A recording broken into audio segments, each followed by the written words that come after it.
Sir आपके वक्त का सबसे पहले तो मैं आपसे ये जानना चाहती हूँ कि ये चीनी के मामले पर आखिर हुआ क्या है। क्या इससे पहले इल्म नहीं था इन्हें कि हमें आईएमएफ का इस तरह से सामना करना पड़ेगा?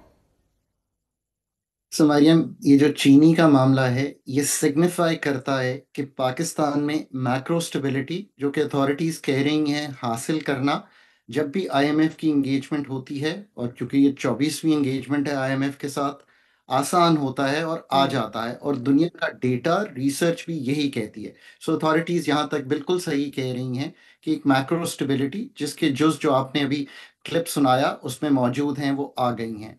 बट जब ये आ जाती है तो मुल्कों पे लाजिम है कि वो जाकर अपने फंडामेंटल स्ट्रक्चरल इश्यूज को मार्केट ड्रिवन फ्रेमवर्क से हल करें। मैं रिपीट करता हूं कि पाकिस्तान हम्म। ने अपने 78 साल में we have found it difficult कि जो मसला स्ट्रक्चरली हल होना हो उसको हम हमेशा फायर फाइटिंग मोड से, यानी कि चीनी के ज़िमन में कभी एक्सपोर्ट कर लेंगे। डेटा एनालिसिस उतना स्ट्रांग नहीं होगा तो आपकी शॉर्टफॉल दिखाई देना शुरू हो जाएगी अब अक्टूबर नवंबर की, और फिर हमें उसको इंपोर्ट करना पड़ेगा। और उसको इंपोर्ट उस लेवल पर लाने के लिए कि 200 से कीमत नीचे टूटे, आपको 80 रुपए की टैक्सेशन हम्म। उठाना पड़ेगी। ये है इस वक्त चीनी का मामला। अब देखिए, इन द शॉर्ट टर्म तो ऑब्वियसली डेटा ड्रिवन अगर अप्रोच होती, जैसे मैंने कहा कि टेक्निकल सॉल्यूशंस जो सप्लाई को हमें बता दें क्या थी, अगर वो नहीं थे तो obviously you had a fault in the data. That's why अब अक्टूबर नवंबर सिंध में सीजन अक्टूबर अर्ली में शुरू हो जाता है, क्योंकि वहां सुक्रोज कंटेंट जल्दी डेवलप हो जाता है गन्ने का। जो नवंबर जी। है उसमें जाके पंजाब की मिल्स।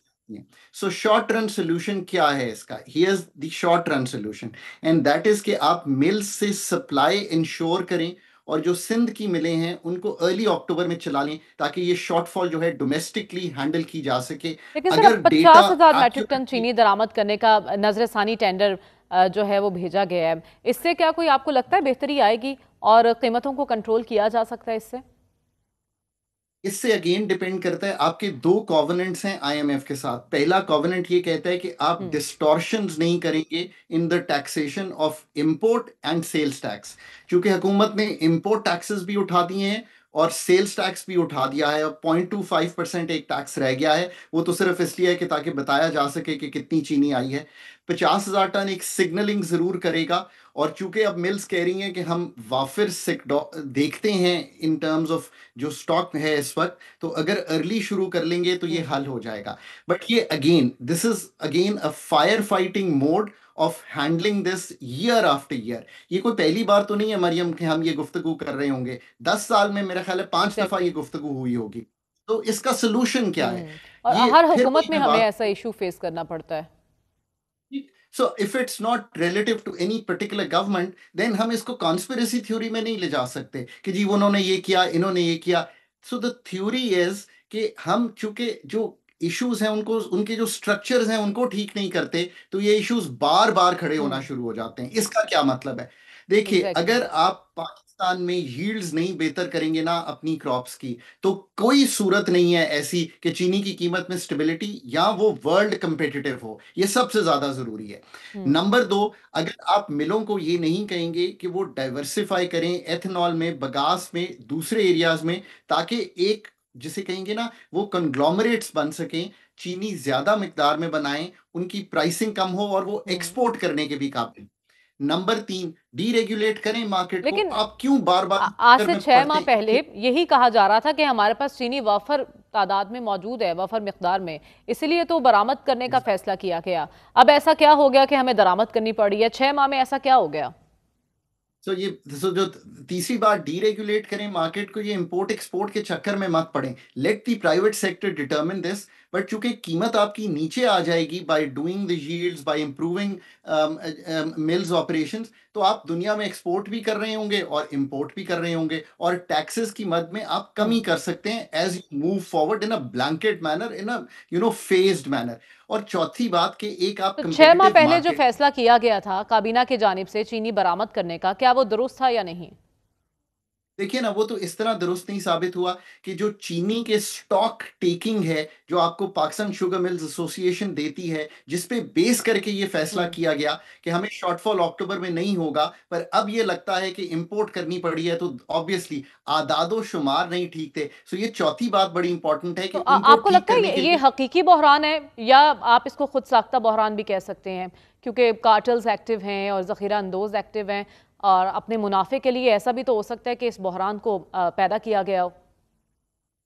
तो मरियम, एंटी कार्टलाइजेशन लॉज, मैं बार बार चूंकि फंडामेंटल गुफ्तगू इसलिए आपसे करता जा रहा हूं कि आप सही लफ्ज इस्तेमाल कर रही हैं, आप सही बात सामने रख रही हैं। तो आपके एंटी कार्टलाइजेशन लॉज कहाँ हैं? आप कैसे चीनी की कीमत का तायुन कर सकते हैं जबकि एक मिल ज्यादा एफिशिएंट है, हम्म। दूसरी मिल कम एफिशिएंट है, कहीं सुक्रोज कंटेंट शुगर केन में ज्यादा है।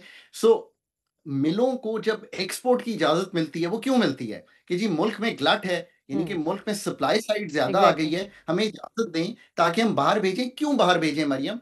To raise the price of sugar in the hmm. Country. और तो कोई बाहर भेजने की वजह नहीं एग्जैक्टली। होती। बिकॉज जब सप्लाई ज्यादा है, डिमांड उतनी नहीं आ रही होती, तो प्राइसेस टूट जाती हैं, चाहे हम्म। वो 125-30 रुपए पे हो। ये सारा ठीक करने की एग्जैक्टली। जरूरत है। मैं बार बार कहता हूं मरियम, टाइम और स्पेस जो इस वक्त पाकिस्तान के पास है, अगर इस अपॉर्चुनिटी को अगले 2 साल में यूटिलाइज करके, और शुगर सेक्टर की जो मसला खड़ा हुआ है, इसने हमें ये बता दिया है ना कि सेक्टोरली हमें हर सेक्टर की जो फ्रेमवर्क्स हैं उनको ठीक करना है, मार्केट बेस्ड फ्रेमवर्क। अब आपने कहा कि सप्लाई कैसे पता चले कि ठीक है नहीं, इसका बड़ा आसान हल है। हम्म। एवरी, ये जो ई स्टैंप, जब मैं गवर्नमेंट में था तो हमने ये सिगरेट्स पे काम शुरू किया था। ई स्टैंपिंग करें हर चीज पे, आपको पता चल जाएगा कि टेक्निकली ड्रिवन कितनी सप्लाई बनी है, और आप उस पे एक, जिसे कहते हैं हम्म। एक्सट्रैपोलेट अलमिया यही के। है ना कि हमें हर हुकूमत में ये मसला फेस करना पड़ता है, पहले बरामद कर दी जाती है, फिर उतनी ही मकदार या उससे ज़्यादा दरामद करनी पड़ती है। तो क्यों नहीं जो स्ट्रक्चरल रिफॉर्म्स हैं उन पर तवज्जो दी जाती है? लेकिन बहरान एक नहीं है खाकान नजीब साहब। मसला ये है कि एक तरफ तो चीनी का बहरान है, दूसरी तरफ दुनिया भर में खाम तेल की कीमतों में कमी हो रही है, लेकिन यहाँ हम इजाफा करने जा रहे हैं। ऐसा क्यों है? So let me now try and explain the petroleum market. Petroleum market में भी मैं बार बार कहता हूँ कि ये जो हुकूमत हर 15 दिन बाद अनाउंस करती है कीमत, ये हुकूमत का काम ही नहीं है। हुकूमत को इस काम से निकल जाना चाहिए। अच्छा, मसला सिर्फ एक नहीं है, मसाइल तो बहुत ज़्यादा हैं। एक बहरान ख़त्म नहीं होता तो दूसरा सर उठा लेता है। अब पेट्रोलियम मसनूआत की कीमतों में हम इजाफा करने जा रहे हैं एक ऐसे मौके पर जब दुनिया भर में खाम तेल की कीमतों में कमी है। ऐसा क्यों है? सो मरियम, अगेन, अगर तो हमने हुकूमत का ही ये काम रखना है, कोई भी हुकूमत हो, अथॉरिटीज़ का ये काम रखना है कि वो हर 15 दिन बाद आकर कीमत का तयन करें और अनाउंस करें, इस चक्कर से निकल जाएं। Let the market in a deregulated manner operate. OGRA जो भी कीमत का तयन करती है, वीकली करे, डेली करे, मंथली करे, वो करती रहे। हुकूमत इस अनाउंसमेंट से और इस वेरिएशन से निकल जाए, पहली तो ये बात है। और इस वक्त कीमत इसलिए बढ़ रही है हम्म। कि आपने देखा होगा कि रूपी स्टेबल रहा है 279 पे पिछले 6-8 माह में। Rupee has moved against the dollar to about 286 on the average in the interbank। और कुछ एलसीज जब खुलती होंगी तो वो 288 289 पे भी खुलती होंगी, क्योंकि ऑब्वियसली एक खिंच आ रही होगी इन टर्म्स ऑफ प्राइस। सो एक तो ये वजह है। दूसरी ये वजह है कि आपने 75-78 रुपए कर दिया पीडीएल को, सो वो इंक्रीज हुई। ₹2.5 कार्बन लेवी लगी। और जो इंटरनेशनल मार्केट में एक आधी डॉलर कीमत